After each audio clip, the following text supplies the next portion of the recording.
भारत के 70 कोटि शेतकरी बांधवों को अगर बचाना है गैट करार से, तो उनको एक ही बात के लिए प्रेरित करो कि तुम खेती करना शुरू करो सेंद्रीय पद्धति से।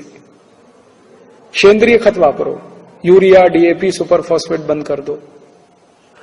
और ये परदेशी कंपनियों के बीज वापरना बंद कर दो। ये मॉन्सेंटो का बीज, ये कारगिल का बीज, ये उसका बीज, और ये सब बीज वापरना बंद कर दो। तुम्हारे बीज तुम बनाओ और उनको वापरना शुरू करो। तुम्हारी खाद तुम बनाओ, उस खाद को वापरो। तुम्हारी पेस्टिसाइड तुम बनाओ, तुमको जरूरत पड़े तो तुम खुद बनाओ, बाजार से कुछ खरीद के मत लाओ। और भारत का शेतकरी एक ऐसी स्थिति में है कि कुछ खरीद करने की जरूरत नहीं है, वो अपनी खेती खुद कर सकता है, बशर्ते कि उसको कोई प्रेरित करने वाला हो। क्योंकि अब तक पिछले 20-25 साल में उसको बहुत गलत जानकारी दी गई है, बहुत माहिती ऐसी दी गई है। उसको सबसे खराब माहिती ये दी गई कि बिना यूरिया, बिना डीएपी, बिना सुपर फॉस्फेट, बिना रासायनिक खत के कुछ उत्पन्न नहीं होता, जो सबसे गलत माहिती है। उत्पन्न होने में यूरिया, डीएपी, सुपर फॉस्फेट का कोई हिस्सा नहीं होता, कोई योगदान नहीं होता। मैं आपको इसका सबसे बड़ा फ्रॉड बताता हूं, ये यूरिया, डीएपी, सुपर फॉस्फेट का कितना बड़ा फ्रॉड है। और यहां कोई एग्रीकल्चरल साइंटिस्ट होगा तो वो तुरंत समझ जाएगा। फ्रॉड ये है कि यूरिया, डीएपी, सुपर फॉस्फेट जितना भी डाला जाता है उसका 1% भी काम में नहीं आता। 1%, 1% भी काम में नहीं आता। 99% यूजलेस जाता है। कैसे जाता मैं समझाता हूं आप। जब भी हम बीज डालते हैं खेत में, तो बीज में अंकुरण होता है। अंकुरण धीरे धीरे पौधा बनता है, पौधा बड़ा होता है, बड़ा होता है, बड़ा होता है। आप अगर ध्यान से इस विषय को देखें और समझें तो होता यह है कि पौधा जब अंकुरित होता है और अंकुरित होने से 20-25 दिन के अंदर उसकी कैनोपी आ जाती है। कैनोपी मीन्स उसके पत्ते आ जाते हैं। अब जैसे ये पत्ते आ जाते हैं तो पौधा जमीन से भोजन लेना बंद कर देता है। तो सारा भोजन लेता है सूर्य के प्रकाश से। सारा का सारा भोजन सूर्य के प्रकाश से लेता है, जिसको हम सब लोग फोटोसिंथेसिस और जो भी कहना चाहें कहिए। तो उसकी जब कैनोपी आ गई, पत्ते आ गए, तो भोजन लेने का काम तो सूर्य से कर रहा है। तो जमीन से भोजन लेना तो बंद कर दिया। और यूरिया, डीएपी आप जमीन में डाल रहे हो, वो कुछ ले ही नहीं रहा, फालतू में डाल रहे हो। टोटल बोगस है, फ्रॉड है। और इतना बड़ा फ्रॉड हिंदुस्तान में चल रहा है पिछले 40 साल से ग्रीन रिवॉल्यूशन के नाम पर। और जब मैं हिंदुस्तान के बड़े साइंटिस्टों से ये बात किया कि आप इतना बड़ा फ्रॉड 40 साल से चला कैसे रहे हैं इस देश में, पौधे को जब जरूरत है जमीन से कुछ लेने की, उस समय यूरिया, डीएपी होता नहीं वहां। जब उसको जरूरत नहीं है तब वो डाला जाता है। तो उन्होंने कहा हाँ बात तो आपकी सही है। तो ये चल कैसे रहा है? तो ये चल रहा है इसलिए कि ये जो यूरिया, डीएपी, सुपर फॉस्फेट कंपनियां हैं, इनका कमीशन ऊपर से नीचे तक बट रहा है, नेताओं से अधिकारियों तक, इसलिए ये चल रही है। इसलिए फ्रॉड भी चल रहा है। साइंटिस्ट में भी वही कमीशन बट रहा है। हिंदुस्तान को छोड़कर दुनिया के सभी देश के वैज्ञानिकों ने यह सिद्ध कर दिया है कि जितना यूरिया, डीएपी, सुपर फॉस्फेट जमीन में डाला जाता है वो 99% वेस्ट चला जाता है और मिट्टी को ही खराब करता है। वो अल्टीमेटली मिट्टी को खराब कैसे करता है? मिट्टी का जो बैलेंस है उसको तोड़ देता है। मिट्टी का बैलेंस है, पीएच उसका 7 के आसपास होना चाहिए, कार्बन कंटेंट उसका 8 के आसपास होना चाहिए। कार्बन कंटेंट को लगातार कम करता जाता है, पीएच को लगातार घटाता बढ़ाता रहता है। तो दोनों स्थिति में टूटता है बैलेंस, बैलेंस टूटता है तो खेती में उत्पन्न कम हो जाता है और उसका नुकसान शेतकरी को होता है।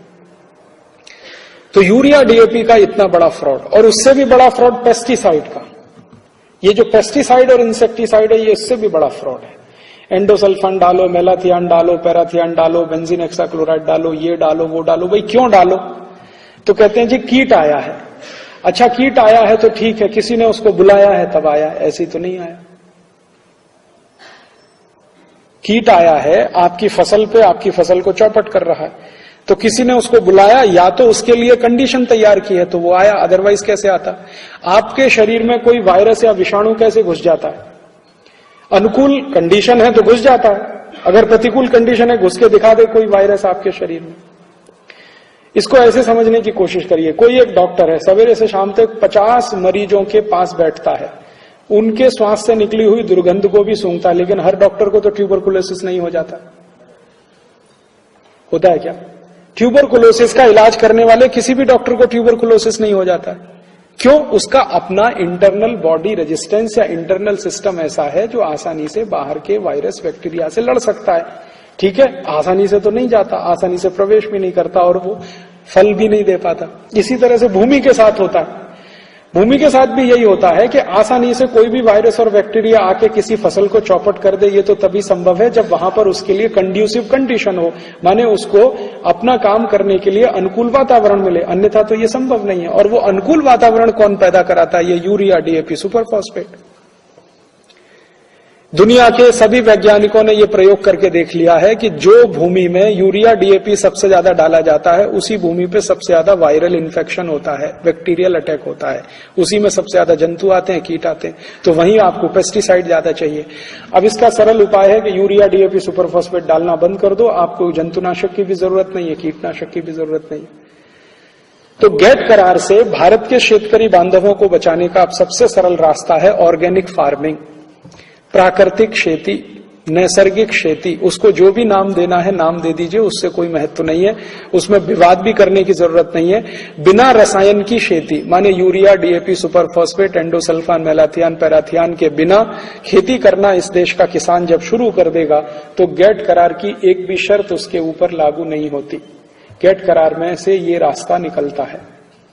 अर्थात हम हिंदुस्तान के लोग आप सबके साथ मिलकर अगर एक अभियान पूरे देश में चलाएं, शेतकरी बांधवों के लिए नैसर्गिक खेती करो, ऑर्गेनिक फार्मिंग करो, प्राकृतिक खेती करो, सेंद्रीय खेती करो, ये ज्यादा से ज्यादा अभियान चलाया जाए तो गेट करार से आप 70 कोटि शेतकरी को बचा लेंगे और हिंदुस्तान को भी बचा लेंगे।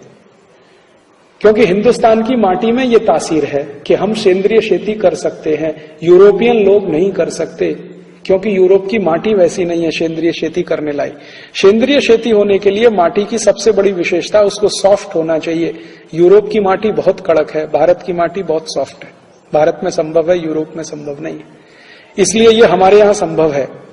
और सेंद्रीय खेती उसी देश में संभव है जहां सूर्य का प्रकाश बराबर मिलता रहे। यूरोप को 8 महीने सूर्य का प्रकाश नहीं मिलता, हमको 12 महीने सूर्य का प्रकाश मिलता है। 24 घंटे चाहे तो सूर्य के प्रकाश का हम उपयोग कर सकते हैं। 12 घंटे तो सीधे कर सकते हैं, 12 घंटे परोक्ष रूप से कर सकते हैं।